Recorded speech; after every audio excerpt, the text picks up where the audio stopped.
Today's episode of The Sit Down with Scott Dion Brown is brought to you by Jennifer C. at HomeLifeCultureLink.com, Nino Simeka at MortgageGodfather.ca, and Jewelry Forever at JewelryForever.ca. Enjoy the show.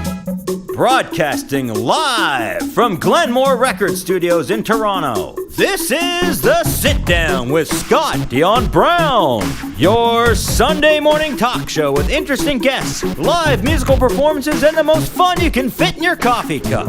Hosted by Scott Dion Brown and Regine Alaina, this is The Sit Down with Scott Dion Brown.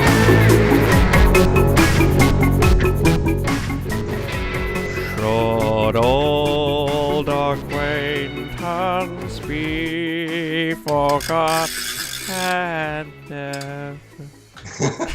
Good morning. Good morning, ladies and gentlemen. Hello. And welcome, ladies and gentlemen, to episode 111, right? Regine, 111? 11? Yes, welcome to episode 111 of The Sit Down with Scott Dion Brown. It is our New Year's special. There you go. You can see it on my head there. And welcome, everybody. Thank you for being here. I am your host, Scott Dion Brown, joined, as always, by the greatest co-host in the galaxy. Oh. The one, the only. Regine Alaina. Happy Sunday, everyone. Merry belated Christmas, and happy early New Year. Yay! That's right. It's let's sing. We're kind of in that weird in-between period that, you know, nobody knows what day it is. I almost forgot today was Sunday, too. I was like, what day is it today? Actually, no, I had a moment when I woke up this morning where I set my alarm off, and I was like, why did I set my alarm? And I was like about to go back to sleep, and it took me a minute to like, oh, wait a minute. It's Sunday. I better get up. Oh my goodness. Well, I think we should bring our guest in because I feel like they have a lot to contribute to the show. I agree. Let's bring our guests in. I've got their bios here. I'm going to read it, and let's meet them. Our first guest is a ninja, a scientist, a health advocate, a mother, humanitarian, and the current Mrs. Galaxy 2020-2021. Yes. He is a magician, speaker, author, balloon artist, father, and proud husband of the ninja. Mrs. Galaxy 2020 and 21. Yes, exactly. During the many lockdowns of 2020, they have joined forces to keep the magic of childhood alive. There are numerous virtual and inspirational book reading / magic classes volunteered by the pair to uplift children, have been recognized by both MPP Caroline Mulroney and Ontario Premier Doug Ford. Ladies and gentlemen, please give a warm sit-down welcome to Denise Garrido and Scott Dietrich. Yay! Welcome to so the show. Good morning. First off, welcome back to the show, Denise, and welcome to the show, Scott. We've been wanting to have you on since we had Denise on, so I'm so glad that we were able to make it happen. Thank you so much. I'm happy to be here. It's going to be a lot of fun. It's going to be interesting, guys. We have two Scotts, so I don't know how this is going to go.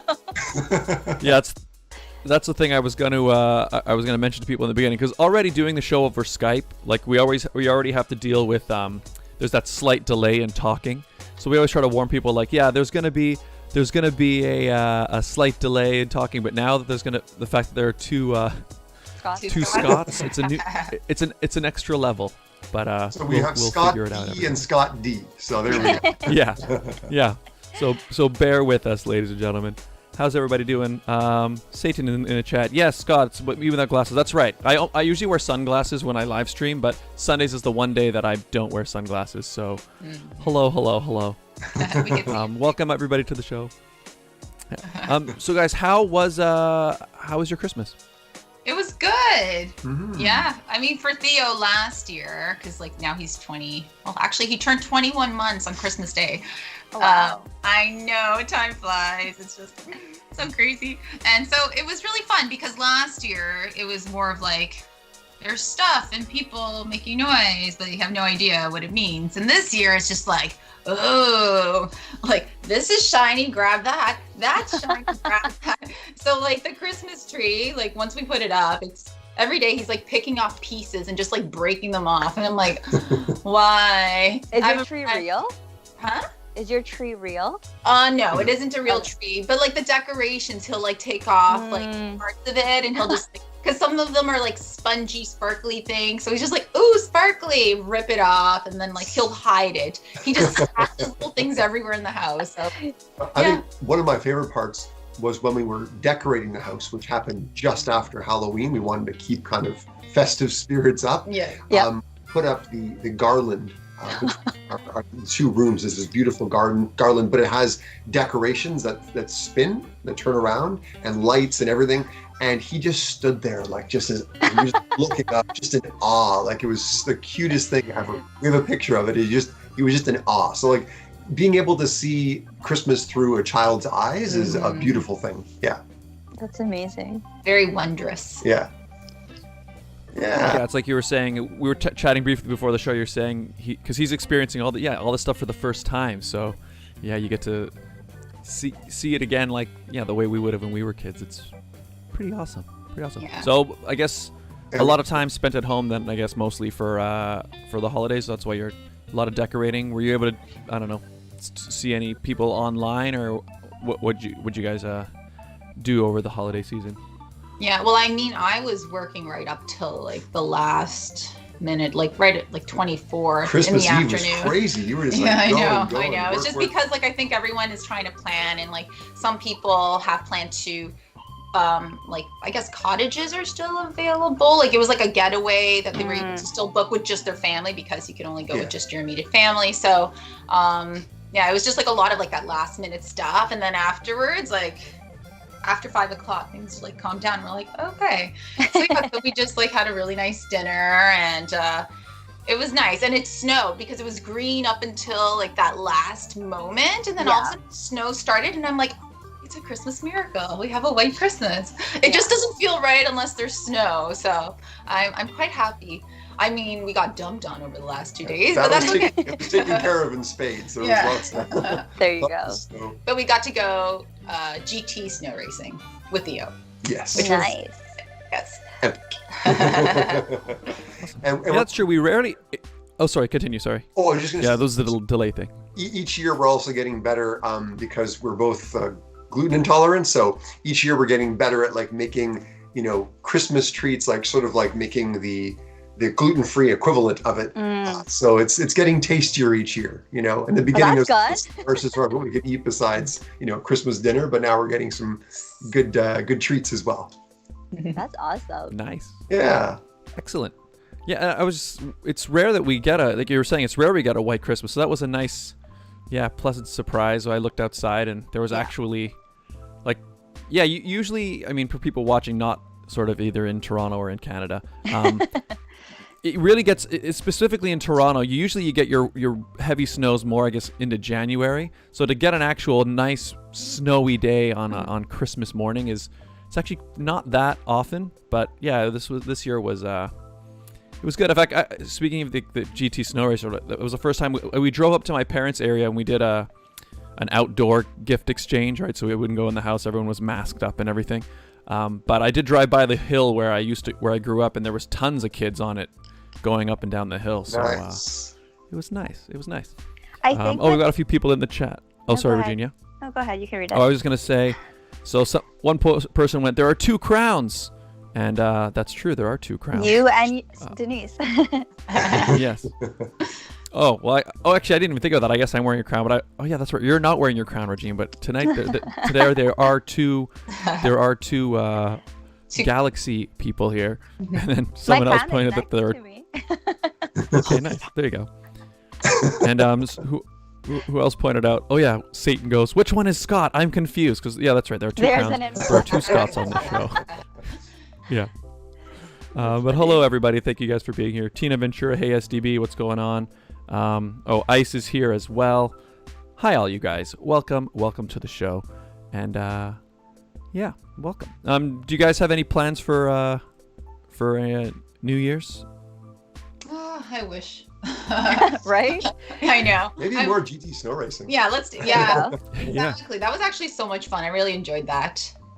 Yeah, get outdoors, have some fun. I know. Theo loves it. He's got so much energy, so we'll just like burn him out. So by Perfect. New Year's, we can like celebrate a little bit. He'll fall Maybe asleep. watch a movie. There we Yeah, go. it'll be nice. Because you can't just watch a movie with a toddler. Like, they're just like, and like, you're distracted the whole time. He's like running around, and I'm like, where are you going? No, away from the bunny. No, away from that, right? Like, so you can't even really be in the moment. So when he falls asleep is when you actually get a chance to enjoy. So Yeah, That's So maybe- awesome. yeah, that's a good idea with the snow race. family New Year's. How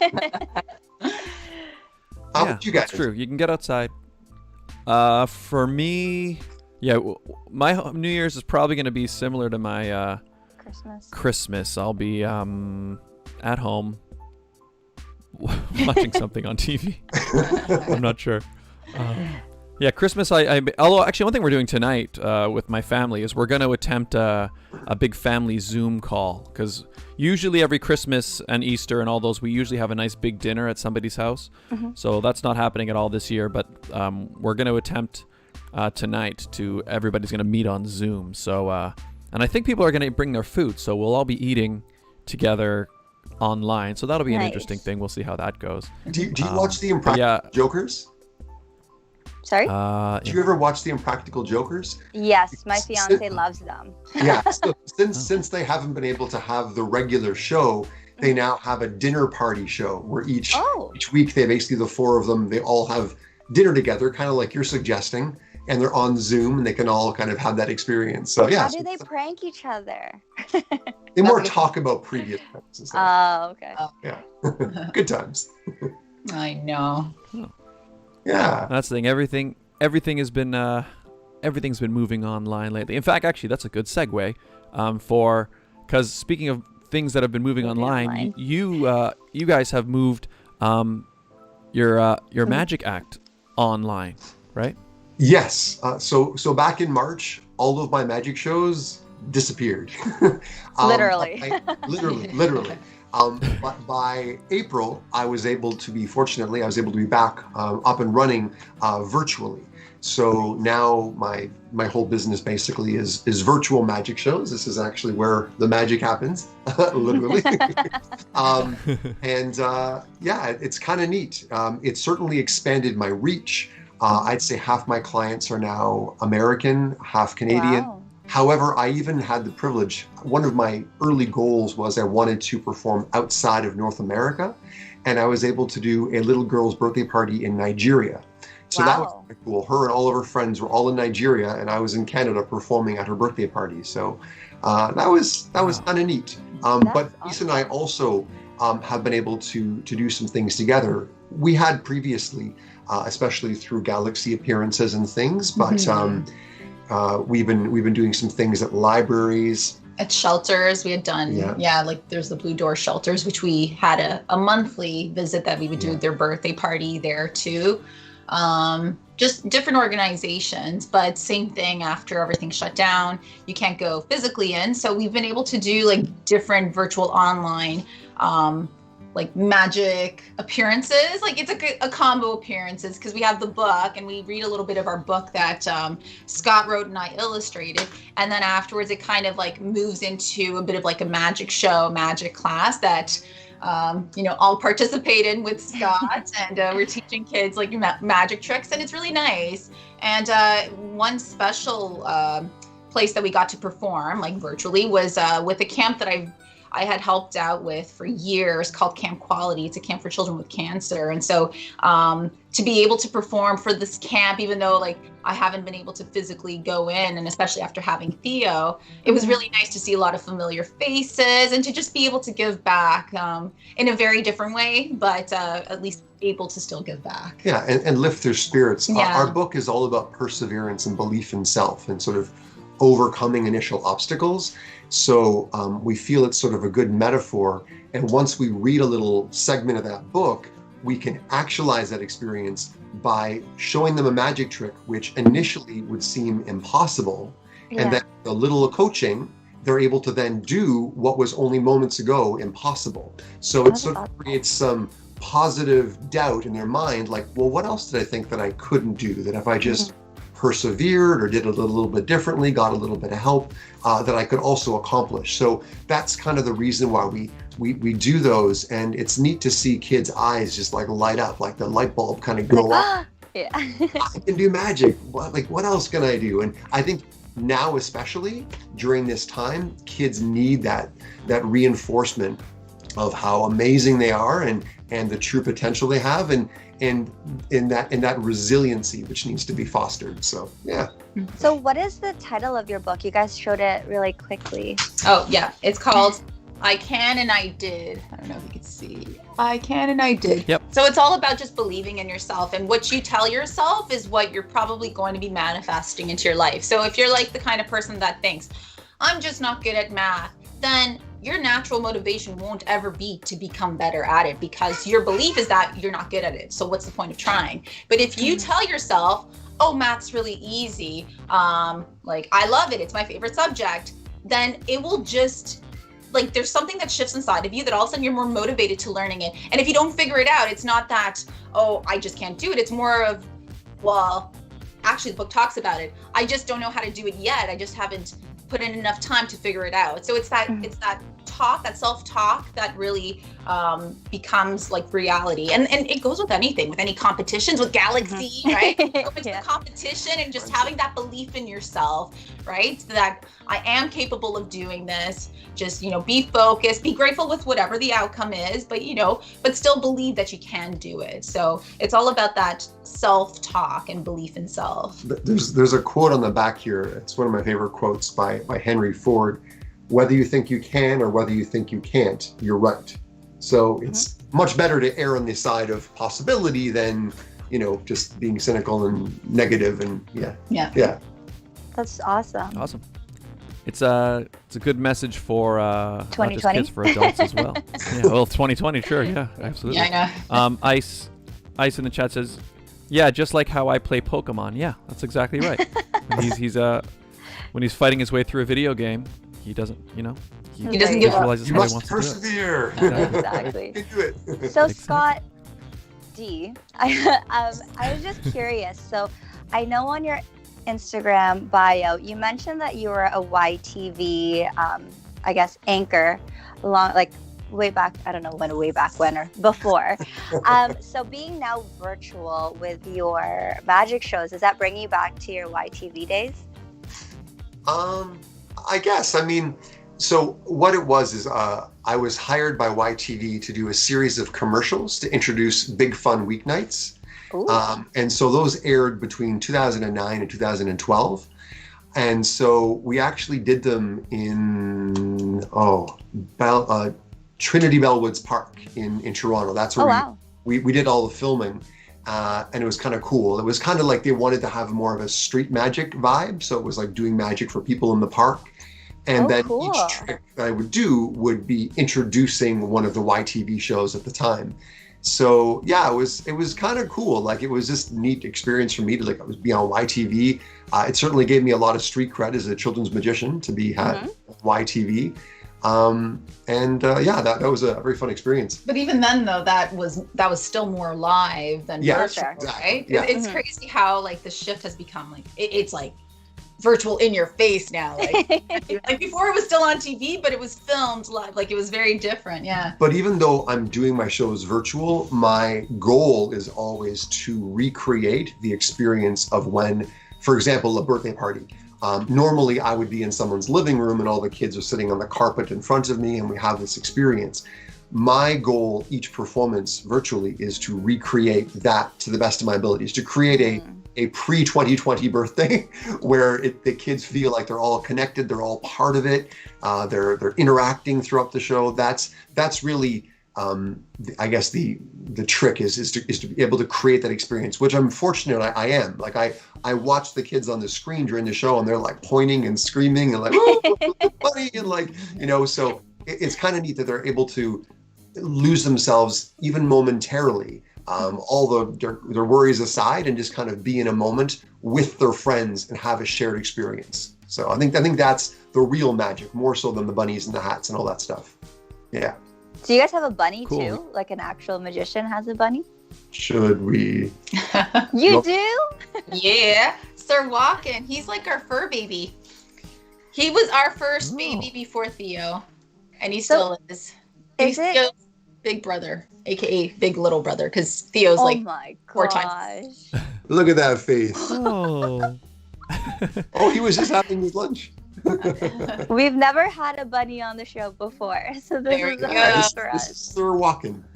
He doesn't have a lot to say. He's not a good interview, but he's very cute. So is Sir it like Walken, a is that- staple? Oh, wait, sorry. Huh? I was just gonna name. Is that named after Christopher Walken, or is there another You are source of the name? correct. So there's Nice. a YouTube cartoon show called Doralius and Associates. So it's like a play off of Lord of the Rings, but then they're individual characters. Like, you know how like Lord of the Rings has like the dwarf, like the head dwarf guy, and then the elf guy, and right. Yep. So the dwarf, no, there's a knight, and his name is Sir Walken, and he sounds and looks like Christopher Walken. So when Sir Walken, we were just like, we need a name for him, and we were thinking, and so we figure Sir is so regal, right? So we called him Sir Walken. Well, because he's only 2.2 pounds. He's a wee guy, so we want to give him some confidence, you know? Yeah. Sir Walken, you know? Walk a little taller. So I was gonna ask you, Scott D. Is it a staple to have a bunny as a magician? A lot of people still think so, but it's not as common as you'd think anymore. I think that's been a positive evolution for magic. Animals in shows used to be treated more like livestock, like just sort of like interchangeable. It wasn't sort of, they weren't treated the best. Honestly, historically, if you watch movies like The Prestige or something, you'll see that it was not great for animals. Whereas the bird in the cage type thing. Yeah. Exactly. So Sir Walken is treated like a little king in our house here. He's got his own little kingdom there. And he's got Sir. He doesn't live in a cage. He has free run. So he's part of the family. He's a pet first and foremost, who happens to be in the show. And I think that's the way that it should be. So I think a lot of magicians realize that like a bunny is a lot of work, as is a dove or anything. So if they love animals and they want to have a pet and they want to have that pet participate in their show, then sure. But I think a lot of magicians forego that now, just because they are a lot of work. It has to be something that you love first and foremost that happens to be part of your show. Yeah, but a lot of people still like the fact that I have the bunny in the show, and kids love him.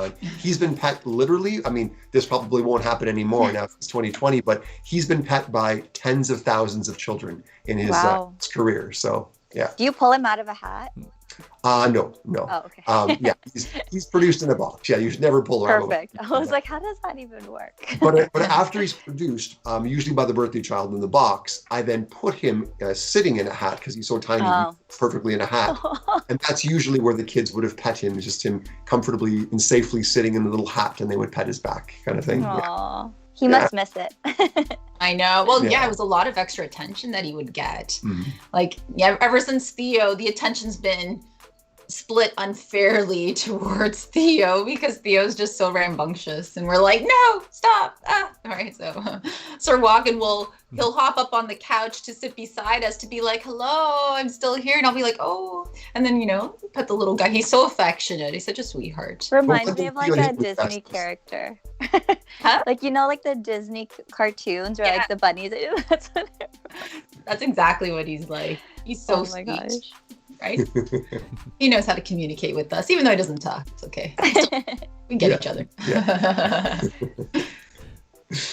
So you're the first magician we've ever had on the show, but it is interesting hearing your story about bringing it online, because we've had a bunch of other artists, musicians and actors, and everybody is sort of, in dealing with this pandemic, has found ways to bring it online, whether it's through concerts or anything. I just wanted to ask, what were some of the, I guess, challenges you found in sort of modifying your show so that it could work online? Did you have to make any special changes? Or, because I know you said it's very important, you want to recreate that live experience. So what are some things that you found specifically you had to do for the online show that maybe you didn't have to worry about when you were doing it live? That's a good question, Scott. I think some of the tricks specifically I had made for the live show, that I would have kids come on stage, participate, hold the props, different things like that. So Obviously, virtually, no one can actually touch anything. So, and even for socially distanced shows, I follow the same model. So I just had to kind of rework a few things because everything has to happen in my hands. But I still have kids choose cards, wiggle their fingers, say magic words. I try to get them engaged as much as possible. But that was one thing. Certainly angles from a magician's perspective are much better. The audience is all right here. There's no live shows. You have to, can people see anything they shouldn't over here? That's no longer the case. So that's kind of neat. But at the same time, because it's virtual, you want to do things in such a way that they can see that this is, for example, when David Copperfield used to have his specials on television, that's the main magician I kind of grew up watching. It would always have a disclaimer saying this special was done without the use of camera tricks. You don't really see that on a lot of magician specials these days. That's just kind of all I'll say about that. But what you saw Copperfield do in his specials, if you went and saw him live, you would see the same thing. So I want to have that, so they're not thinking, oh, is he doing camera tricks or anything? That's why everything is a close-in kind of shot. They see my hands. There's no funny business I can be doing. There's no funny editing. It's like it's all happening live. And that's I think another thing, because to allow that magic to stay and seem real, you want to make it sure they don't think I'm doing kind of funny business here. So nope, it's all happening right here as you would see it live. Yeah. So can we see a magic trick? If you like, sure. Kind of going along with what I was just saying, I always explain to the children at the beginning of my shows what I perform are illusions. And can one of you kind of give me your definition of what an illusion is? Regine, you have Nope, an Scott, illusion would be something that seems real, but isn't? Is that what an illusion would be? Sure. Or forgive the kind of the crush. I'm just going to stand up here. I just want to make sure you can you see the deck of cards here? Mm-hmm. Yeah. Yes. An illusion is where you do see what you don't see. That's an illusion. Well I did prepare kind of a neat trick for you guys. Because it's two of us and two of you. Early on when we were dating, I was at one of Denise's gradings, and I think she was like really like hopped up on adrenaline from like the by grading, he's referring to Taekwondo. Yes, she's a third-degree black belt in Taekwondo, hence the ninja. So I asked her to cut my cards. Anyway, she took me a little bit too literally. She literally cut my card like Taekwondo chop.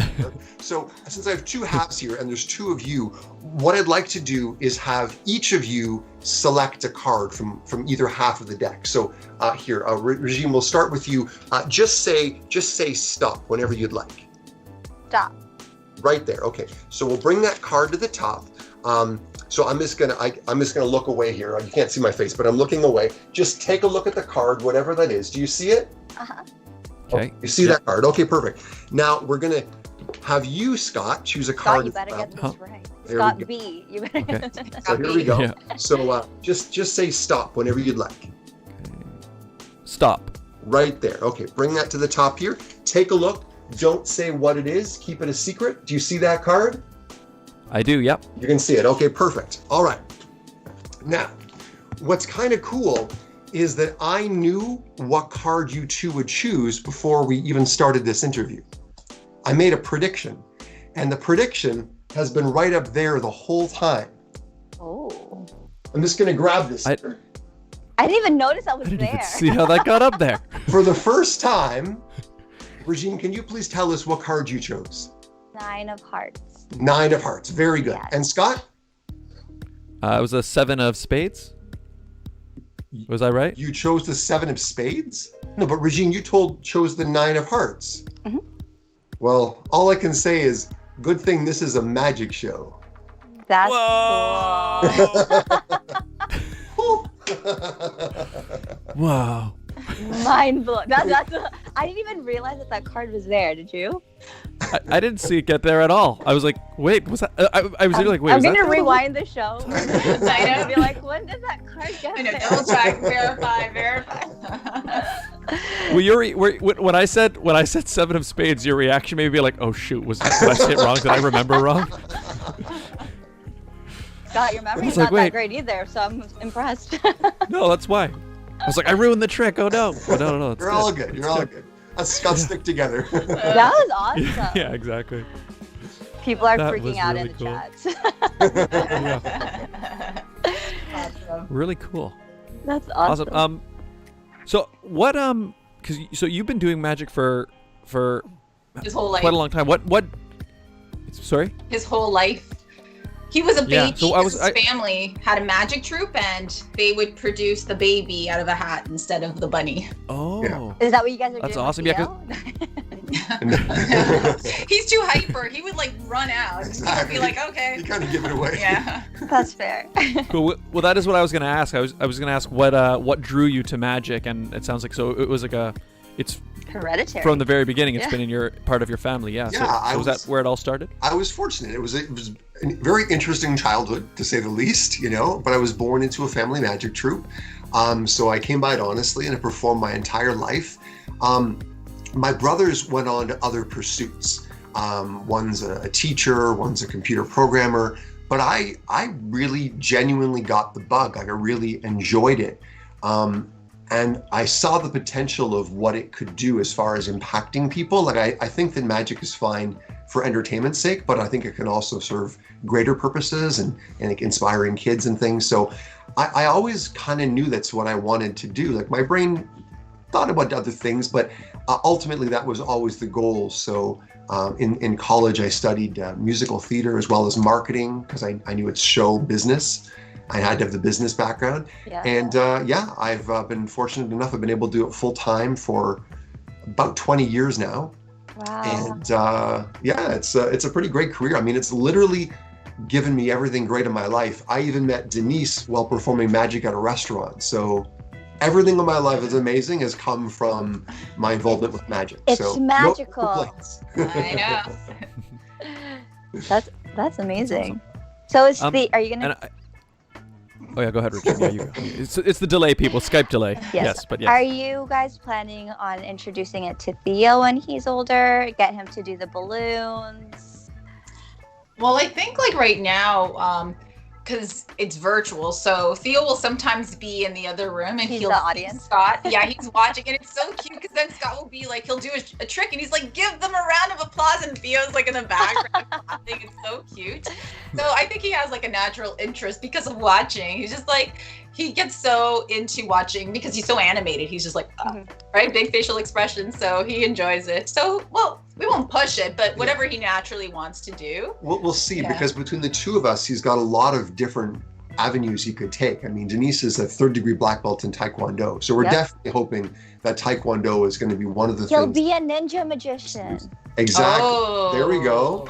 And she's a scientist as well, so he might have a more scientific mind. So we'll give him a lot of options and see kind of where he gravitates. But Maybe he'll be Mr. Galaxy one day. there we go. There we They'll go. have to create a Mr. Galaxy until then. If you looked at the international website, it says coming soon. So Oh, way. There we go. Wow.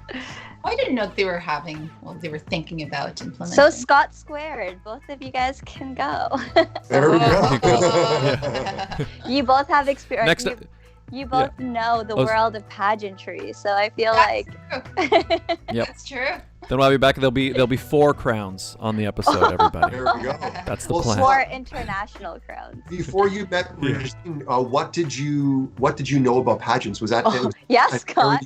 anything about color? Or is that something you've just kind of discovered through your partnership, Regine and Michelle? Yeah, Scott, tell us. Actually, before I met Regine, my introduction to pageants was that I was in a pageant. No way. Yeah. Oh. That's, in fact, it's through that. So my mom, somebody at her work was like, oh, there's this Mr. Philippines pageant, and they're looking for men to join. Would your son want to join? And so my mom asked me, would you want to? And I was just, I didn't know anything about pageants, but I went, I guess, yeah, sure, okay. And it's weird how that one little decision, it did actually impact a lot of things, because it was, I mean, in a long-winded way, it kind of ended up being on this show, because it was through how I met Regine through pageants, but also being in the pageant led to me eventually hosting the pageant and then hosting other pageants. And then because of that, somebody who was organizing a pageant wanted to do a show who was looking for a host. And that's how I met, so it's, it's weird how, yeah. So it was, it's kind of a weird thing. But yeah, pageants actually have had a weird part of my life. So what did I know about them? I didn't know much, but it wasn't that I met Regine through pageants. It was that I was in a pageant, and that's how I met Regine. So he's actually been in the pageant world longer than I have. Wow. No way. Because the first pageant I did is from the same organization as Scott's, but his was before mine. So. Oh, okay. Wow. Yeah, I guess so. So do you offer any tips to Regine? That's how I won. Yes. What are you talking about? Yeah. Yes. Yeah, that's right. I taught Regine everything she knows about pageants. I passed along my knowledge. Accomplishments. There you go. Yeah, exactly. Regine, we should do the let's do the ad break, and then we're gonna come back with more with our guests. Sounds good. Yes. Okay. All right. Ladies and gentlemen, today's episode of The Sit Down with Scott Dion Brown was brought to you by some very important people, right, Regine? Yes, it was.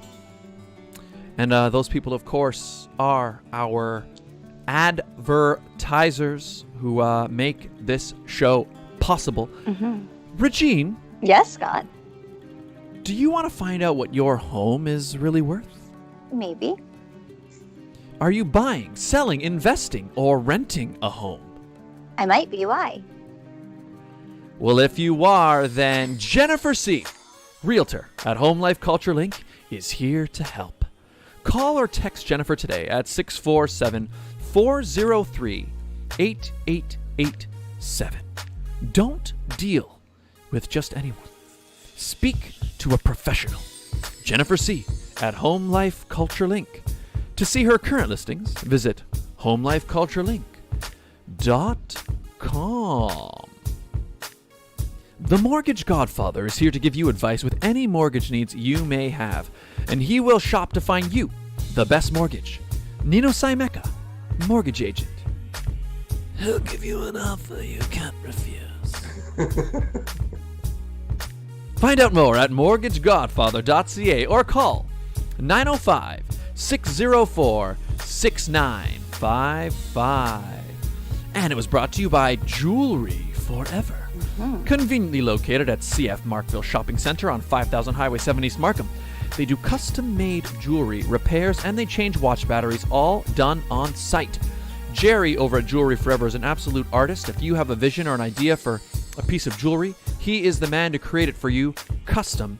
And, they're probably closed at the moment because of the lockdown, but when they reopen, we have an amazing deal worked out with them, right, Regine? Yes, we do. If you guys go in, let them know that Scott and Regine sent you. You'll get 15% off your entire purchase.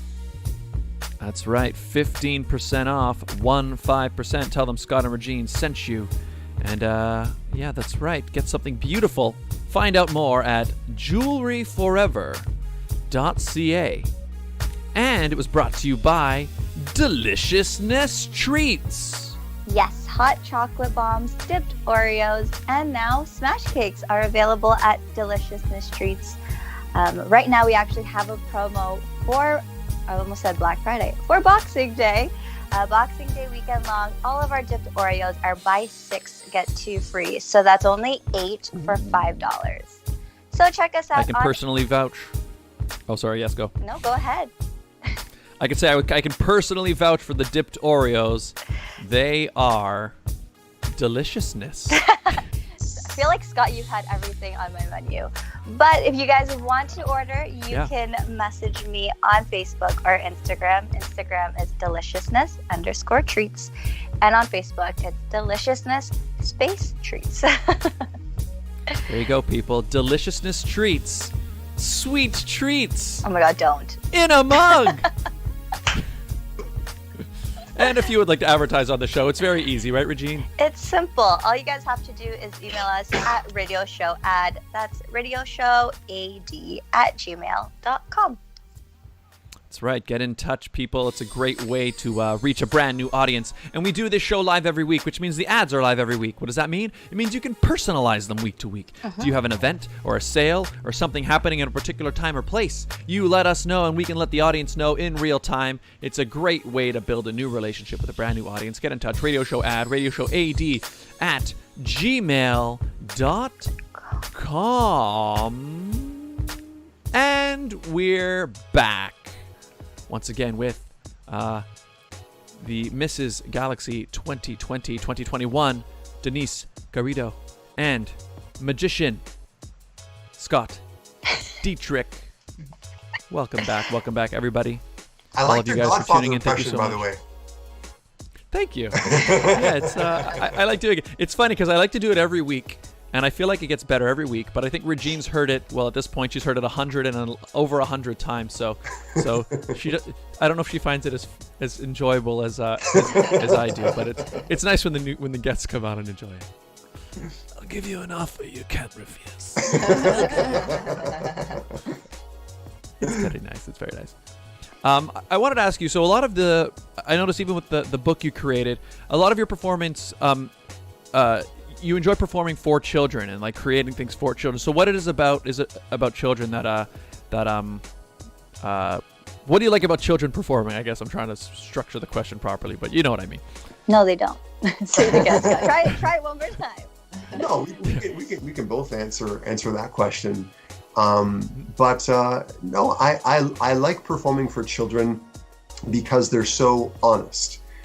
If you like children and you respect children, that'll come right back at you. Like you can't fake being a children's entertainer because they can tell a fake a mile away and they'll tear you apart, you know? But with kids, like I get them, they get me. It's like a mutual kind of respect and we have fun and yeah, they're just honest and they're many, I don't know, when I was doing live performances, almost every performance, there was some child that had never seen a magic show before. And I got to be the first magic show they ever saw and like awesome. Just opened this kind of cool window. So I really enjoy that experience. And whenever I can mix any kind of inspiration or empowerment into it, that's something I always really enjoy doing. And Denise, because she also taught Taekwondo to children for many, many years. So she also has a lot of experience. Yeah, actually, they were 3 to 6 years old when I taught Taekwondo to children. So, wow.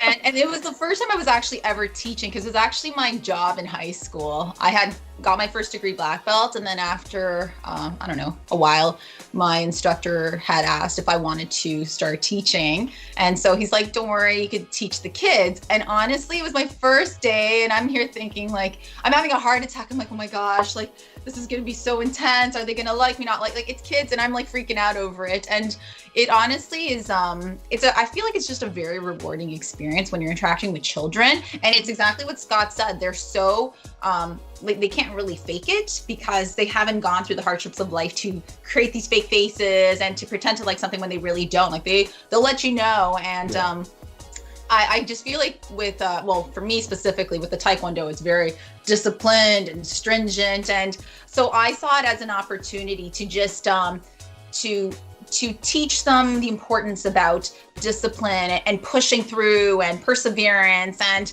you know, if you're going to act out or misbehave, like there's going to be some push-ups that you're going to have to do with it. But it's been really cool to see transformations from that, because I've had parents like during the time that I had taught that came up to me and told me that their children really struggled in school. Like they would act out a lot in class. They would constantly get calls from the school in terms of behavior problems.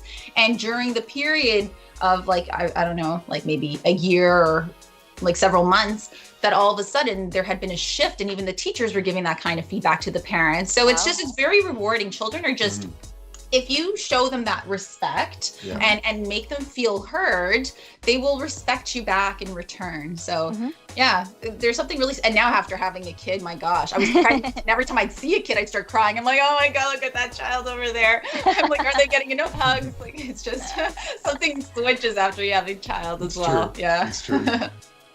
Yeah, so it's really special. I like what I like what you said about how they're honest. I remember when I was in high school studying drama that we did a little bit of children's theater, and we went around to some elementary schools and performed. And I like what you said about how they're honest, because it's true. They don't like if you're performing theater, and let's say if you're doing a bad job in your theater performance, you know, your average adult audience, if they're not enjoying it, they'll still sit quietly and politely, and you know, they might even clap for you at the end. And then when they go home, on the way home, they'll be like, "That was the worst thing I ever saw." But kids, yeah, kids are not going to sit there politely and be like, "Well, let them finish their show." No. If kids don't like it, they'll let you know right in that very moment. Yeah. And it's so but there's an extra level of challenge, I think, to that as well. So if you've got them, you know you've got them, and it's real. Yeah. So that's awesome. I relate to that, actually. I was part of a little traveling troupe in high school as well. I went to an arts high school. Oh, nice. So yeah, I know. Like, I knew the one play we were doing, I was the villain. And the more the kids would like hiss at me and say all these things, you know, I knew I was doing my job, because they bought into the character, you know. So yeah, they're very authentic. Let's just say. Hissing at you. Wow. I was like, wow. What kind of villain were you? It was part of like, well, yeah, we tell them, like, when you see this character, you have to go and like. Oh, okay. Yeah, but still.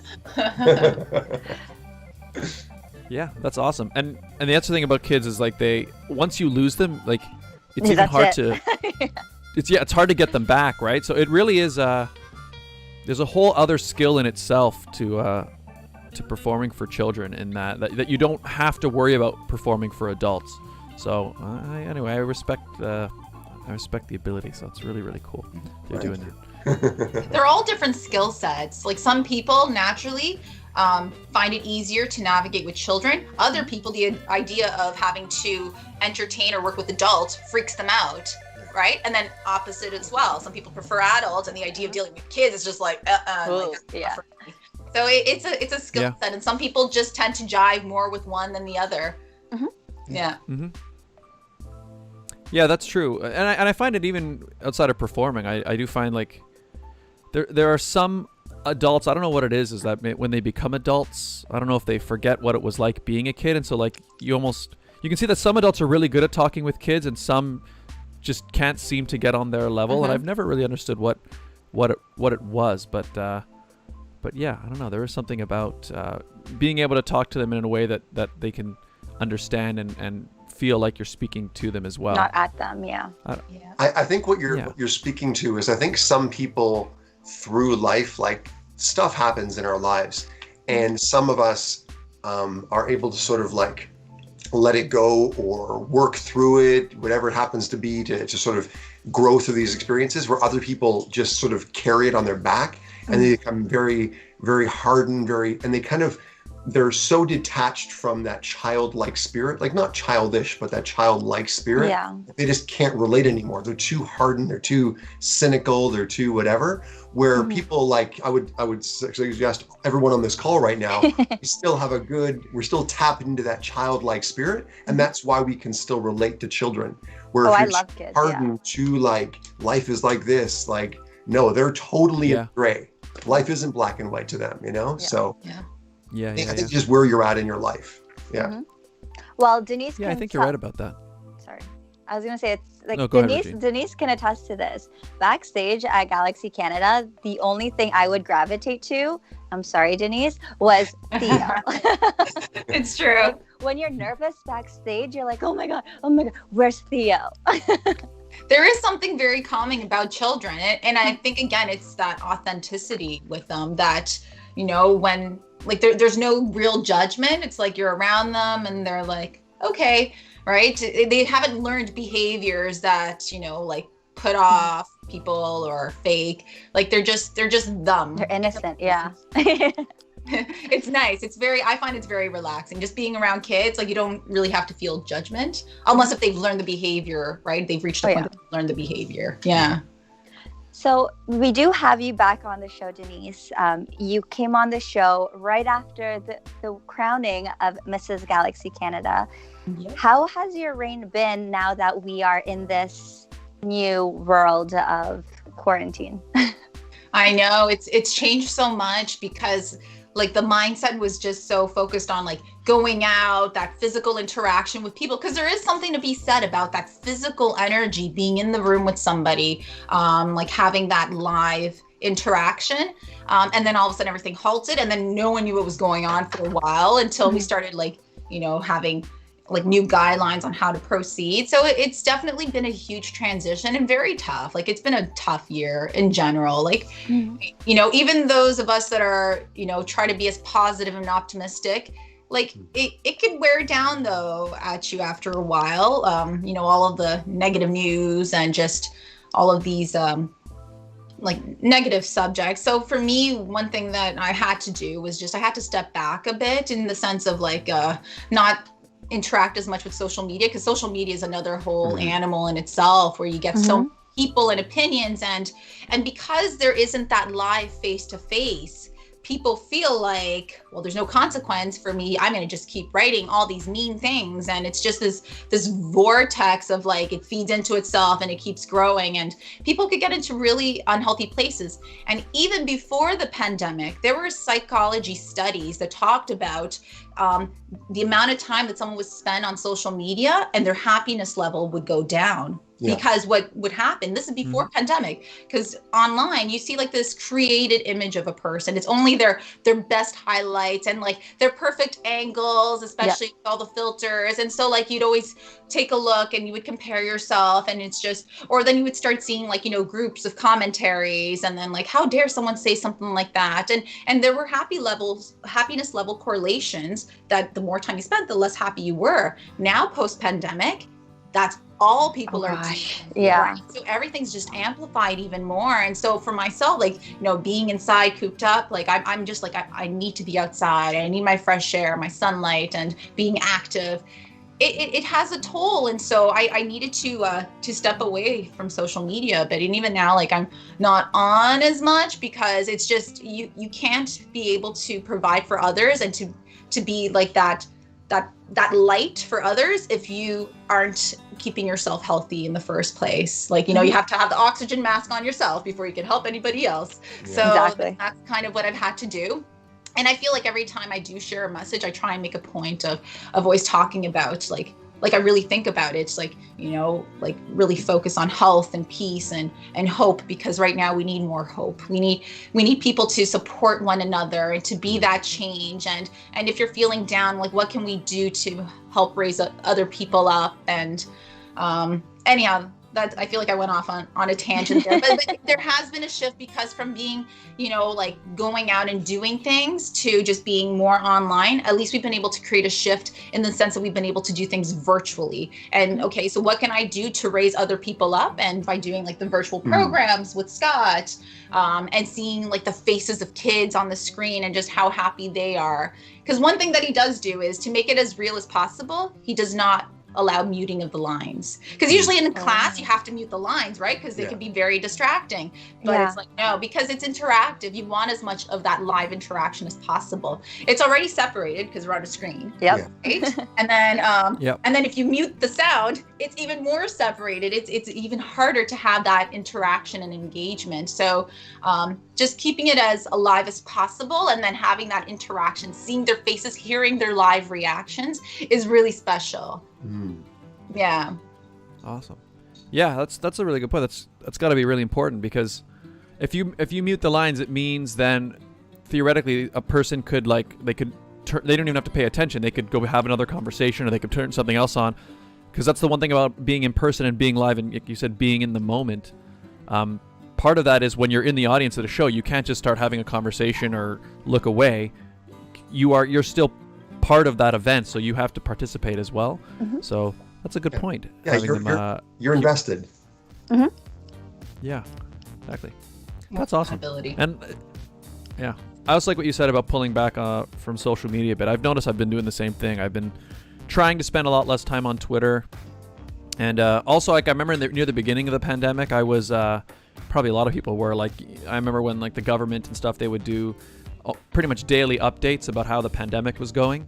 And I used to tune in every day and watch that. And after a few weeks, I kind of just stopped, because I realized I don't think it was good for me. Like I feel like it was just like an extra level of anxiety every day because I was hearing, they're just telling you numbers. And I also realized there wasn't that much in terms of information that I necessarily needed to hear, because like the general rules were always the same. You isolate, you stay at home as much as you can, wear the mask. So that's always kind of been consistent. But I feel like getting this messaging into my head every day, I don't think it definitely wasn't benefiting me. So I did find I just stepped back a lot more. Yeah. And I feel like it's been better. So, but it is an isolating time. It is definitely a challenging time. So. But that's why I also think what you guys I think are really special, because social media is a very passive communication, where even if you can't get together live with people, even if you could do like a Skype call or a Zoom call to have this kind of engagement, people need that. Like social media is not, what's the word I'm looking for? A substitute for actual engagement, actual communication. Even though you can do it with like 100 people in one day on Facebook, it's not the same as having just one actual conversation with a friend who's actually invested in your life, not just a Facebook friend you met once at a party or something. So yeah. And also, I guess I think Denise, you touched on it as well. Like when you send something out on Twitter or a Facebook status, it's still you're basically having a conversation with yourself, right? So I think it's probably why also things get so polarized online, is because part of when you have a discussion about anything, when you speak with somebody, if you say something that somebody necessarily disagrees with, they can say right back to you, and you can have a more sort of constructive discussion. But the way a lot of social media sites are designed, you're kind of almost speaking to yourself. And what's worse is people tend to block people who disagree with them. So you kind of just say a bunch of things, and you're not really saying it to anyone. And so you never get any real feedback back. And so I think, even being able to actually speak to somebody, even in this online way, I think it is a lot healthier, because you kind of, I think you get ideas or crystallize ideas by speaking to people, and we've lost a lot of that ability to actually have just a direct conversation. I know me personally, I really look forward to this Sunday morning.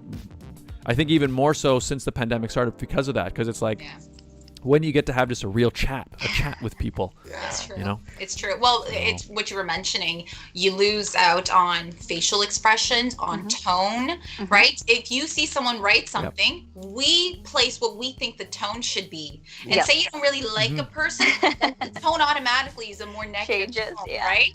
So you miss out on so many aspects of communication. Communication, they say like 90% is the nonverbal. So 90% is everything that's not the words. And what's online, just the words. So you're missing out on a huge portion of the communication. And so many things get blown out of context. So many people get riled up and angry. And it's just like, and then it's just like this vicious, right? Well, that's like for me, like when I send a text message, and it's like something important, I will send a voice note instead, so that you don't read it wrong. Or I'll just call you, be like, hey, can I call you real quick? I did that to Scott this week. I'm like, can I call you real quick? Because I didn't want him to take what the content of my conversation was as something negative. And I am very animated in my voice too. So. Nice. Yeah, and also I guess emojis you use as well, which is really important. I send emojis. It's true. It's true. It makes a huge difference. Every little bit of like emotion that we could add to it, because the words themselves are just. They're just words, right? And then how the person interprets could be completely opposite. You could be sending something just to be very nice, and all of a sudden they're like, "How dare you?" Right? And it's just like, I did not mean that way. Exactly. So, tone is so important. That's nonverbal. True. Yeah. That's true, because the way they might read it, it's really how they might be feeling in that moment, right? And it's the difference of like, "Hi, how are you?" and like, "Hi, how are you?" You know what I mean? Like the words are the same, but that's how you read it. It's so true. So, yeah. Denise, what drew you to martial arts? So my parents, when I was like 8 years old, they wanted to get my middle brother, into an extracurricular. And so I was already doing piano at the time. And so my brother, like they wanted him to do something. He had tried the piano, didn't really pursue it much. And so they were then looking into martial arts. I heard my parents talking about it one night, like, we're kids. And I'm just like, they're like, oh yeah. So, like that karate place. And then I'm just like, what? And then for who? And they're like, oh yeah, we're thinking of putting your brother. And I'm like, oh, like us? And they're like, no, you're already doing piano. Like it's just for your brother. I'm like, no, that's not fair. I'm a girl. I need it too. And like, he had a chance to do piano too. And so all of a sudden it was just like, I think I was able to like get some guilt in there. So they were like, okay, fine, you both could do it. So yeah, I got into it because my parents were looking for an extracurricular for my brother. And I thought it was like the coolest thing because at the time it was like, I don't know. Jean-Claude Van Damme. Jean-Claude Van Damme was like a big thing, right? And we had watched Jean-Claude Van Damme movies. Yeah, like I don't know if that's appropriate for an 8-year-old, but I still thought it was really cool. And he was doing like these flips and I'm like, oh my gosh, I got to learn that too. So that's kind of how it happened. They mentioned martial arts and I'm like, ooh, I want to do it too. Like I want to be one of those cool fancy kickers like in the movies. And so, yeah, and we got into it.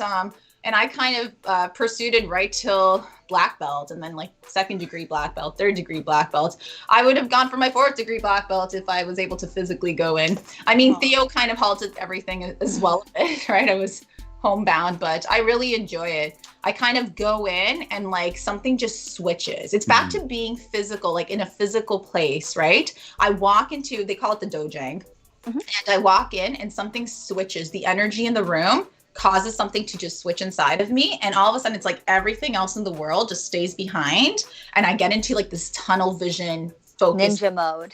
Yeah, it's really, I really enjoy it. It's definitely a happy place for me. And actually during the lockdown, she was teaching some of the Taekwondo classes from our backyard. She was doing classes so the kids could keep up their practice of Taekwondo. Yeah, so, we did some Taekwondo Zoom classes as well. That's awesome. Just like to keep active and to just, feel like you're still working towards something. I like the discipline part of it, the pushing through, even though you think you're dead and exhausted. My instructor would always say, all right, push-up position, and we're going push-ups, like 20 push-ups, 30 push-ups, and then like we're all like arms are shaking, and he's just like, okay, so who's tired? And if anyone said they're tired, he's like, all right, then keep going, because you've obviously not been disciplined enough. And then gosh. And then he's just like, okay, so who's tired? And then at this point we figured it out, right? We're like, no one's tired. And he's like, perfect, another 20. And we're like, no. Yeah, it's really good. It's like no matter how hard you like or how tired you think you are, there's always something left in you. And that's one thing that I learned from it is even though you feel like you're done, like you've given it all, you could always be pushed to go even further. And it's cool because the mind, most of our obstacles are the mind. Like we think like we're just not able to jump as high, or we can't run as fast, or we're not able to do this many push-ups, but it's all in the mind. If you get pushed enough, you could do it. Mind over matter, it really is a powerful thing. So at internationals, Denise, when we're all really tired because we've got very little sleep, I'll be like, Denise, remember what you said. Mind over matter. Go do push-ups. It's true. For me, it's always like, okay, I just got to push through this extra bit and then it'll be done. Just got to push through this extra bit. Yeah. So when it comes to Taekwondo and pageantry, have you had a chance to combine both passions at all? Whoa. Actually, I did. So I had done another pageant. Am I allowed to say I did another pageant? I did. It was another international pageant. I'll just say it was another international pageant. And so there was a talent component for the pageant. But also, it was in Korea. Oh, that's a different story, actually. Yeah, but okay. So I had done one in Korea. So there's two situations, but I'll do the first one. So, and part of that pageant, there was a talent competition, and I had prepared piano. So I get there and they go through this talent audition. It's this very long process because there's tons of countries that are participating. And so I'm ready to do my audition. And the issue though was that they didn't have a piano.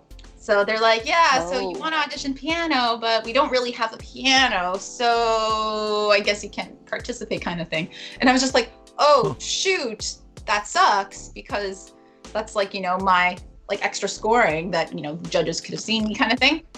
So I go back to my room and, I had a lady that was working with me as I prepared for this pageant. And so I had sent her a message. I'm like, so I can't audition for talent anymore because they don't have a piano. And she was just like, so? I'm like, what do you mean so? Don't you do Taekwondo? I'm like, yes. so go do Taekwondo. You go back tomorrow and you tell them you want to audition for Taekwondo. And I'm like, it's over. I can't ask them to audition again, right? Like anything that's like too pushy. I'm like, no, I can't be that pushy. They're going to hate me for being pushy. And she's like, no, you just go and ask them. And then, the worst thing that they can do is say no. I'm like, okay, but I don't have anything with me. I don't have my uniform, right? I'm creating like all these other excuses. Like, I don't have a uniform. Like, how am I supposed to? So don't you have like gym attire?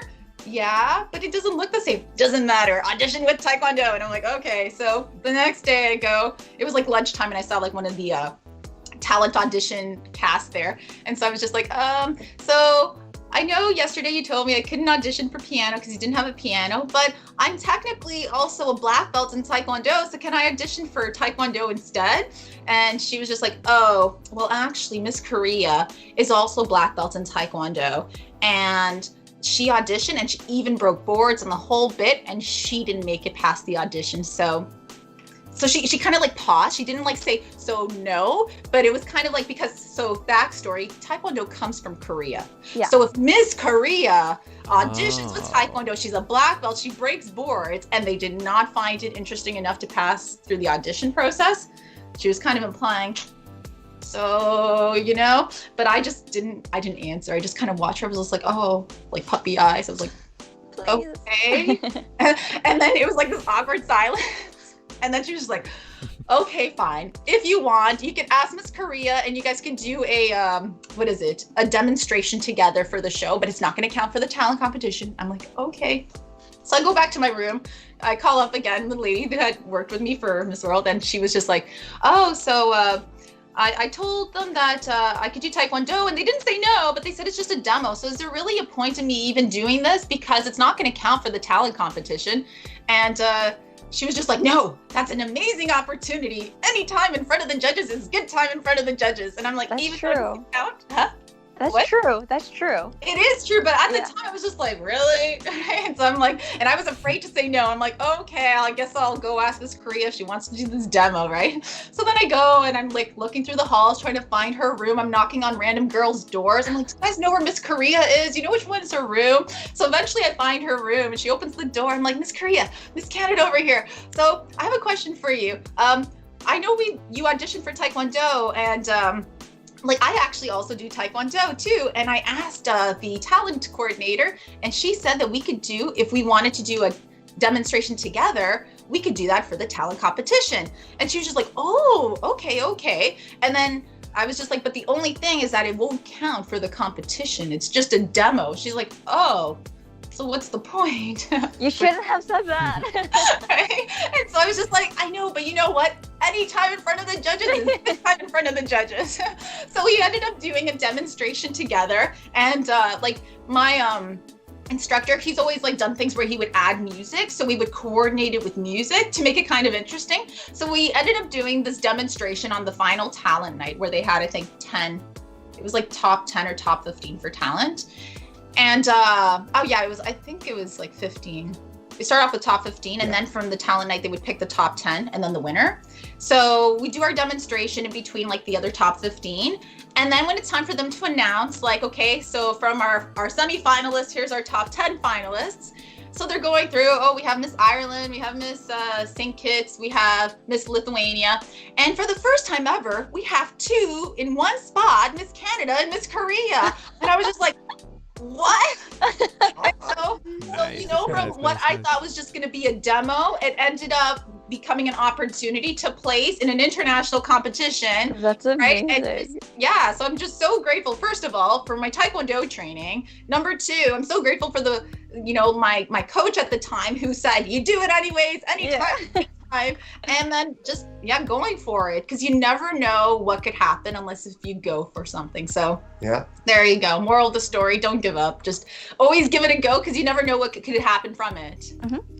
So earlier Scott was trying to cut in and tell you, say another story about another international pageant.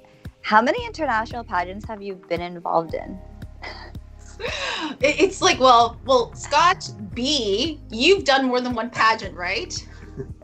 No? I've competed in one, but I've hosted many more. Oh, but you've hosted. Okay, never mind. All right. Well, Regine would know this for sure, because once you do a pageant, it's kind of like you catch the pageant bug, and it kind of like one leads to another. Like you think you're done one, you're like, okay, that was so tiring, I'm done after this one.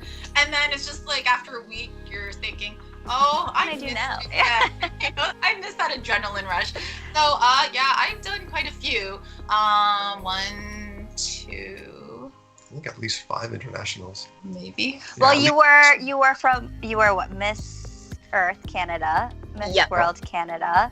And then from those, I was appointed to go to Top Model of the World, Miss America Latina del Mundo, and then Miss World University. Yeah. And actually that World University one, they actually called me back to host their show in Cambodia 1 year and another year in China. Yeah, it was so cool. But the year in Korea, though, she actually got to do a Taekwondo demonstration on national television in Korea, which was a pretty cool honor. A Taekwondo martial artist. Wow. Yeah. And you were Miss Universe Canada for 24 hours. Yeah, I know. And I got to judge Miss Teen USA because of that. There you go. There we go. So I had a lot of I feel like pageantry has given me a lot of like some of the most amazing experiences of my life, like to be able to meet people from all walks of life, from all over the world, to see places that I would have never otherwise gone to, because I mean, like, I've always said, like, I want to travel, but like in my mind, it was like, I wanted to travel to like Australia and England. Like, you know, that's not really that different from, like, they're different from Canada, but like, they're all like British colonies. Like, and so like, it wasn't anything exotic. And so. But you've been to Asia so many times. I know. And I love it. It's just, it's so magical. Well, and I would have never had those experiences if it were not for pageants. And also India, because of your title, you were able to travel to India and do humanitarian work for 2 months. For 2 months, yeah. Wow. Yeah, so just a lot of amazing experiences. I feel like pageantry has really made me much more knowledgeable of the world, like to get to travel to these places, but to then meet the people and to, you know, kind of be with those different cultures, and then also at the same time meeting tons of cultures at the same time, because it's a contestant from all over the world, like all these contestants. It's just it's very, very special. I feel like it's definitely a platform for growth, for lots of growth. And every time you compete, you know, you want to do well, so you're going to do things to personally grow and to improve yourself along the way. So there's just a lot of opportunities for growth because of pageantry. I highly recommend pageants. Like, as long as nobody's forcing anyone to do something they don't want to do, if they want to do it, go for it. Just like if you want to be a soccer player, go for it. If you want to play hockey, go for it. You want to do a pageant, go for it. Enjoy it, because there's so many skills that you're going to acquire because of it. I think that's one of the things I really respect about her involvement in pageants. And I think the thing that could, male or female, anyone that's in pageants can get more out of them is what would indicate a win for you, because only one person is going to win the crown. But the experience she had with Miss Universe Canada that year showed her that you can be a winner whether you win or not. Like, you know, she was able to do all these things, travel, and she was on CNN the next day. And a lot of that was simply because of the graciousness which she showed. So, you know, if you can go in and it's about making new friends, growing as an individual, becoming the best version of yourself, you can always be a winner regardless of who gets the crown. So that's one of the things I really respected, that she's always been able to have that attitude and coach that attitude. Well, same on my side. I knew of Denise because I also did Miss Earth Canada, and obviously you learn who the past queens are. And then with the 24-hour Miss Universe thing, I was like, who is this person? I see her everywhere. And then finally meeting you in person when I did Miss Universe Canada in 2017, I was like, wow. Well, because we also had the opportunity to hear you speak in front of students, and hearing how you spoke to them, what you spoke about. I'm like, wow, that's truly impressive and inspiring. And even my mom, like, when she knew you were going to do Galaxy Canada, she was so hyped. She's like, oh my God, Denise. So, you guys are amazing. But you truly are an inspiration to a lot of the pageant girls here in Canada, and I'm sure around the world as well. Thank you. I know, to me you are. Yeah. Well, you're also an inspiration, and you're just like this little like bubble of light. I was so grateful that I had that galaxy experience with you. You were kind of like one of those like little rays of hope that I clung on to like It's during. true. You were so positive and I know. supportive, especially that first day. We were just like, oh, yes. We I'm love like, Regine. Denise is here. I was so happy that you won. So deserved. I'm happy you won. And it brings me back to when you and I were going into the interview area for our photos and waiting in line. And one of the sponsors, I won't say who they are, saw the two of us and were like, oh, there's your Mrs. and Ms. winner right there. We had lots of really good times. Mhm. I loved it. Nice. One, I'm noticing from both of you as you tell us different stories and things, how there's a very positive outlook and like a good. You seem to have a philosophy that you guys live by about not giving up and continually pushing forward. That seems to it seems to radiate in everything you guys do. I like it. It's inspiring hearing you guys speak. And I wanted to get back a little bit to the book because I think the book you guys put out seems to have that same message, and it sounds. It sounds to me like you've lived this along this philosophy, and then you've decided to pass it on through this book. But I did want to ask specifically, what prompted or what gave you guys the idea to actually create a book? Because not many people go down that route or do such a thing. But I wanted to ask what brought the book about. Sure. So I wrote the book. It was I feel like it was a gift to me because I just sort of got inspiration one evening and sat down, and 2 hours later I had the book. But the reason I wrote it was because I teach a lot of magic classes. That's something I've always done. And inevitably within the first 5 minutes, I'd have a kid say, I can't do this. At which point I'd promptly stop the class and say, there's 2 bad words in my class, can't and never, because can't and never mean forever. And that simply isn't true unless you give up. And I'm proud to say, like with persistence, every student I've ever taught has been able to eventually achieve magical results.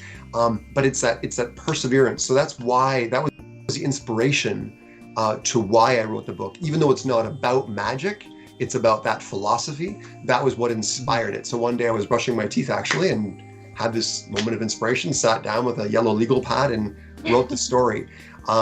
And it's neat how even Denise came into it, because again, it's about perseverance. I had this book I was really proud of, but it wasn't published. It was just on a legal pad, and I needed it illustrated. And I had 3 different friends who had agreed to the project and then bailed on me for whatever reason. So at this point, I think maybe 2 years had passed, and I was going to be actually, because I thought the book would be ready by this point, I was going to be the only author at this event that didn't have a physical book. And Denise and I were early into our dating, and she's like, well, I did some art in high school. I could, have a go at it.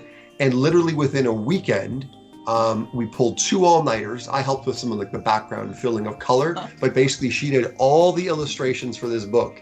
And then she's also really technically good on on the computers and design and stuff. So she was able to upload it all, and we were able to have that book in our hands within a few days of her deciding to illustrate it. So it took some perseverance to finally get that book to be a physical book. Yeah. But now it is, and we're proud to say it's not like a Canadian bestseller or anything, but we've distributed at least over 2,000 copies now. And they're all over the world. There's copies in Portugal and France and Korea, South Korea, England, all over the place. Yeah. And honestly, if it helps kids, if it gives them a little bit of inspiration that they need, it's a book I would have liked to have read. So that's kind of why I wrote it. I just thought it was a useful tool for children, and I just wanted to put it out there into ether and see kind of what came of it. And if you don't mind, it's actually the same reason I created a new program, because I've always taught magic classes called ARC Kids. It's ARC Kids Club, and what it stands for is amazing, because kids are amazing, whether they realize it or not, they're amazing. Resilient and critical thinking kids club. And those are the 3 things that I'm trying to sort of foster through this program. But rather than just being magic classes, like virtual magic classes, for example, Denise is one of our instructors. She'll be teaching Taekwondo classes as well as science classes. We're going to have classes on gardening, aviation, finance, a lot of different things, because kids sometimes their interests are simply what they've been exposed to. So if I can expose them to experts in a lot of different areas, it's obviously geared towards children, but I want to really, really empower them and show them. For example, one guest, he hasn't agreed to it yet, so I won't say his name, but he's just amazing, and the resilience that he's had to face in his life, because he's now has to live the rest of his life in a wheelchair, a motorized chair. But his attitude is just so positive, and he's started his own clothing line, and like he's just such an example of possibility no matter what happens. So I just feel like the more individuals like that I can introduce them to through this program, we can really sort of help the next generation. Because I feel like, I don't know, it's been a little bit disillusioning this year for me, perhaps for you guys as well, but we were talking about online before, and I feel like sometimes it brings out the best and the worst in people. It's kind of like drivers in a car. Like if you were in a mall and someone was walking slow in front of you, you can't like slam on the horn and give them the finger and tell them to get out of the way. Like you walk around them, you're more civilized. But in a car, people lose their minds. Well, same behind a keyboard, they go kind of crazy. So I don't know, I haven't given up on adults, but I kind of feel like a lot of them are kind of set in their ways. So I'd rather work on the children who are still malleable, who still can be taught the importance of resilience and belief in self and critical thinking and things like this. If I can help the next generation, that's kind of my goal. So that's why I wrote the book, I created this program. That's why I do what I do, and that's kind of why we do what we do, because Denise, through her Taekwondo and all the pageant stuff she's done, like her time in India, it was all about helping kids and empowering kids. So you're right, this isn't just like a fad, this is who we are. The lifestyle, yeah. That's awesome. If people want to get involved or find out more about the ARC Kids Club, where do they go, and how do they find it? Sure, they can simply go to my website, so scottdietrich.com, and you can click on it there, or scottdietrich.com/ARC Kids Club. But yeah, just go to scottdietrich.com. Dietrich is spelled Diet Rich, and they can find out everything they need to know about all my programs, virtual or ARC Kids or the such. Yeah. Can they order the book from there as well? There is a link, but they ultimately will be buying it off of Amazon. So the link to the Amazon page is on the website as well. Yeah. Perfect. Cool. I put the link to your website is in the description, guys. Oh, thank you. Cheers. Yeah, so just down below, you can click there, scottdietrich.com. Yeah, kids who are watching or parents who are watching, if you're looking for something great for your kids to get involved with, definitely check it out. I really do. I think you guys are the perfect people to be behind something like that. I mean, it just sounds perfect. Just hearing you guys talk about it and all your experiences and getting how you got to where you are today, it just seems like you're the really sort of perfect role models that kids should be looking up to. So it's really cool. Thank you. Well, thank you. Cool. And having a ninja as part of it is pretty awesome. Yeah, I love how empowered this woman is. It's really great. I'm really grateful to have such a good partner. We're a good yin and yang. Yeah, definitely yin yang, because like he's more of like the calm, creative. I'm more of like go, like super like A type, like OCD. I know, it's true. More push-ups. Yeah, so it's a good balance, even for Theo, because I'm just like the go-getter. Like I'll be like the one, even like just installing things, and like, you know, I'm like the handy woman, right? I'm like the handy person of the house. And whereas Scott's like more of the calm, creative, like finds like activities for Theo. Like when I'm like, and Scott's like, it's okay, here's Theo, right? I'll take it, let's go play outside. Yeah, so we're a really good team. Like we definitely have a good balance. She's the handy woman. She's like the geek squad of the house. For fixing the computer problems. I'm more the cook and like things that. Yeah. So yeah. There is somebody. Awesome. So, oh, sorry, what were you gonna say? Go ahead.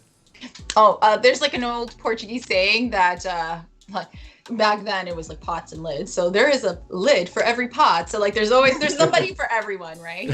Yeah. And I think you two work so well together. Thank you. And you guys are quite the dynamic radio duo, or not radio, but like, what do you call this, podcast duo? Yeah, we've talked about it. Whether I guess it We're is a. just the I guess it would be a dynamic duo, let's podcast, just put right? it that way.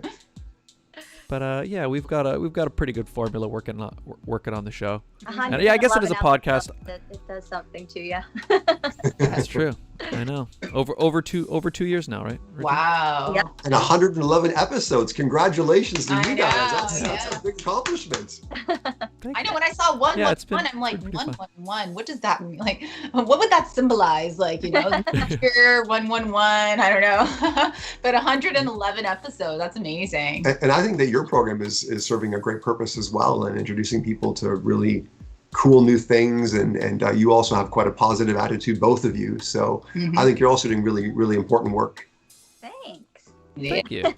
Big kudos. Yeah, it's we enjoy it, and I do look forward to it every Sunday. Like I was saying earlier, it's just I didn't realize, I guess, how much I really valued these types of conversations. But it was the pandemic that really went, wow, yeah, this is I definitely really do get something out of this, and I look forward to it every Sunday. Just getting my Find coffee and joy being in able to have just a nice chat.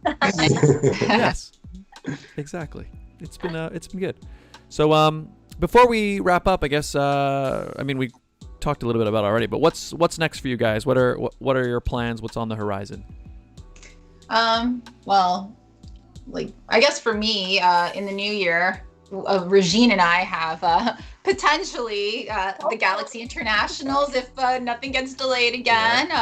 That will be something fun. It's always fun to have something to work towards, you know, like there's like this goal that you have to work towards, and that's exciting, right? Like, you know, things to prepare for it. Like, you know, online we have like a little Galaxy, we have a Galaxy group with all of our Canada queens, and like, you know, we share pictures of like, oh, these pajamas for the pajama party, or like, what about these dresses? So it's really fun. That's definitely something that creates some excitement because it's something that we're working towards.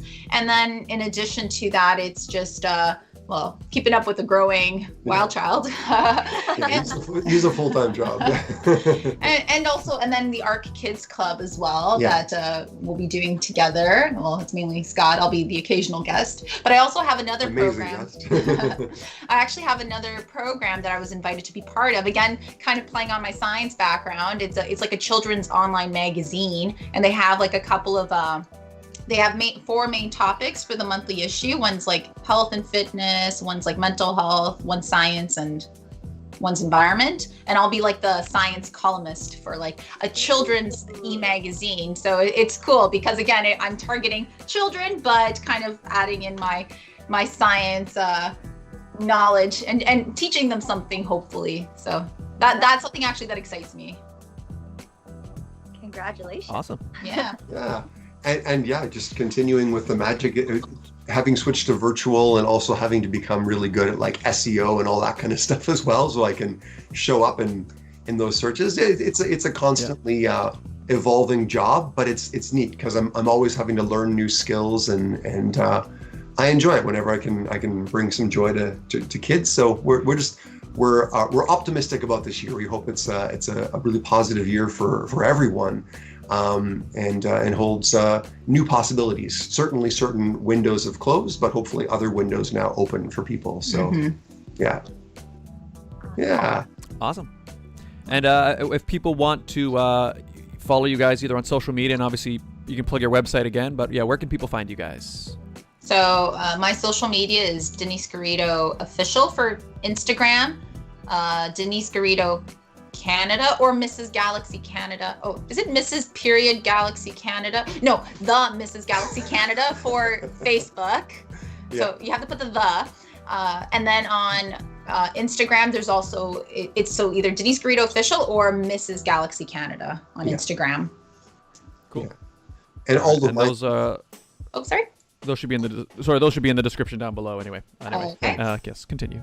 And all mine are either Scott Dietrich or Magic of Scott Dietrich. That's all my stuff. So. And it's diet rich. Yeah. Yeah, I know. Yeah, diet rich. I learned that by calling like telebanking and things like that, and they're like, "Hello, Mr. Diet Rich." I'm like, but it is phonetically how it's spelled, so yes. Well, if it's a telemarketer and they're like, it's Mr. Diet Rich, they're like, sorry, wrong number. They often don't Yeah, even they see- ask for your name. They're like calling from duck cleaning service, and we're like, we don't even have ducks in our house. Like, really? Got some Yeah, sticks to clean. that's the thing, and the thing is, if they, as soon as you kind of, it's like they're semi-polite, and then as soon as you're saying no, they don't even say, okay, thank you, have a nice day. It's just like, Boom. Yeah. just hang up. So you know, we could go on and on about telemarketers. All I'll say about them is they've kind of, I feel like those companies have ruined phones. I know. They've ruined phones. It's like, because now the phone rings and you almost don't even You don't answer. want to answer it anymore, because like 90% of the time it's one of those I know. random things calling. I agree, but So. like I have I had more of a certain amount of empathy because I have been a telemarketer. When I first got out of college, that was the first job I had. I did it for a couple of years. It was for like London Telecom at the time, so it was like local lines, long distance, that kind of thing, to businesses at least. I wasn't harassing people at home, but you know, people can be pretty cruel sometimes to the telemarketer. Yeah. They can like unleash all the rage from their week on the person because you phoned at the wrong time. But Yeah. no, I think it's gotten out of hand now for sure. No, it's like crazy. on the daily, we're getting those calls. And like the automated messages calling from the services department of Service Canada, or like, you know, from the legal department of the CRA. Yep. Yeah. Yeah. Okay. Yeah. Like, you can go to my Yeah, people. Yeah, exactly. Yep, and people can be. I did a little bit, not telemarketing, but I used to do. You ever be in the mall and you'll see those people who try to get you to stop to donate to sick kids, Yeah. or like one of Yeah. those charities? So I did that for 2 years, and that's kind of a similar thing in that 99% of the job is just being ignored by people, Like nothing. Gotta sometimes go. rudely. So I can definitely empathize on that side. I mean, yeah, that's the thing. I How don't could have they anything ignore really you? against You're it. like Mr. Filipino Canada or something. Whatever. Yeah. Should have worn your crown. That way That's they would have paid attention. Oh, Sash. Would have worked. Yeah, you get the odd one, but you do find you get people who, as soon as they see what it is, you'll get two people. Some who are like, oh, sick kids, I love sick kids, right? But that's the small number because everybody knows you're asking for money, so there's always that every now and again. But yeah, so I respect it. it's definitely doing that type of job. You learn a lot about. It's actually good for being able to have conversations because you have to immediately like be able to build a rapport with someone. So I guess telemarketing is a similar type of thing, right? Because you have to build somebody's trust in a very, very short amount of time, right? Yeah, it's true. And it also gets you good at getting used to no's. Like my dad used to be a door-to-door salesman for Filter Queen vacuums. And so, but his thing in his mind is he knows that 1 in 10 would actually invite you in to like give a demonstration. So he would just count up the no's because he basically saw it as you're one no closer to a yes. And so he just sort of, he didn't take it personally, like the 4 Agreements says, like don't take things personally. He just sort of counted down the no's to the yes. Mind you, when you're selling door to door in the middle of winter, you're kind of looking forward to that yes because you get inside a warm house, have a coffee. So but it's all how you look at it. Yeah. So did he have to? I guess did he have to like? I guess he must have had to bring the vacuum around with him. Like so, he's dragging that around door to door. Wow. Yeah, it was. Yeah, that was back in the day. You'd carry the vacuum with you, and I mean, I don't know why people didn't let him in because if you're going to basically give a free demonstration, which means vacuuming, I'd be like, sure, start in the living room. That's true. Have at it. Show me how this thing works. I'd really like to see how it works. I need to see. Okay, it seems to work in this room well, but Not this one. I really. How does it work in the bedroom? Does it work in the bedroom just as well? I need you to do a little test in there. What about hardwood floors? Let's try the basement. Never thought Well- of it that way. But that's a good point. It's a really good point. Well, I like this episode. This was a good episode. I had a lot of fun. Did you guys have fun? Yeah. Absolutely. Yeah. Thank Great you so company. We enjoyed it very much. Thank you for having us. I loved that magic trick, Scott. You come. I'm still like, how did that work? Yeah. And you can go back and watch. It's been there the whole time. Yeah. But what I do That's love, amazing. and I kind of wish you did it now, was make the balloon animals. Oh, the balloon animals. Yes, I missed that. I remember when you made a crown for Angel. Oh yeah, remember the Christmas get together last Oh, year? that's right. That was I fun. could make a little animal, but it would be super squeaky, I think, for your Oh yeah, listeners. that's fair. Never mind. That's all right. Book him to do an online show for you guys, then you'll get to see all of that stuff. Yeah. There you go. All right, so guys, thank you guys so much for being here. All of you guys who tuned in, thank you guys. Make sure you hit like on this video if you're enjoying it. Hit that subscribe button. And if you'd like to find out more about our guests, links in description. Their Instagram's down there. The website link is down there. Find out more about them. And yeah, everybody, you guys could have gone to any website in the world, but you chose to spend your Sunday morning with us here on this show. For that, we're very, very grateful. Yeah. And Regine, where can people find you? I was like, he's going to end the show. You guys can find me on Instagram, Facebook, and Twitter at It's Regine Alaina, or you can follow my pageant journey as well at Ms. MS Galaxy Canada on both Instagram and Facebook. Where can they find you, Scott? You can find me right here where you're watching this very show, youtube.com/Scott Dion Brown. I'm also on Twitch and DLive, also at Scott Dion Brown. You can also find me right here on Instagram and Twitter, also at Scott Dion Brown. But YouTube is the best place. It's where we have the most fun. I do video game streams Monday to Friday. Tomorrow night we'll be playing some Brawlhalla. We're going to do a 1v1 tournament, so come on and tune in, everybody.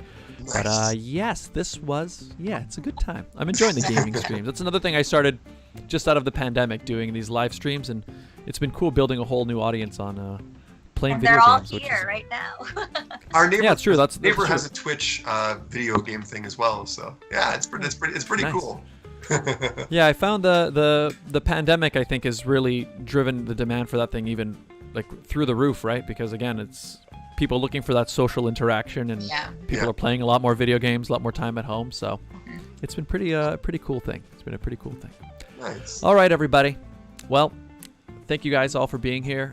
Denise and Scott, this was great. I'm really glad you guys were guests, and I feel inspired, and it was a lot of fun to have you guys I here. think having you guys on this show has definitely been beneficial. Thank you. Beneficial to end 2020 and start 2021 with all of the encouragement that you have given us. Everyone watching, Right. have yourselves a wonderful and safe New Year celebration. Thank That's you. Right, everybody. Happy New Year, and we'll see you all In next 2021. year. Oh my Happy God. New Year. Happy New Year. Happy New Year, everybody.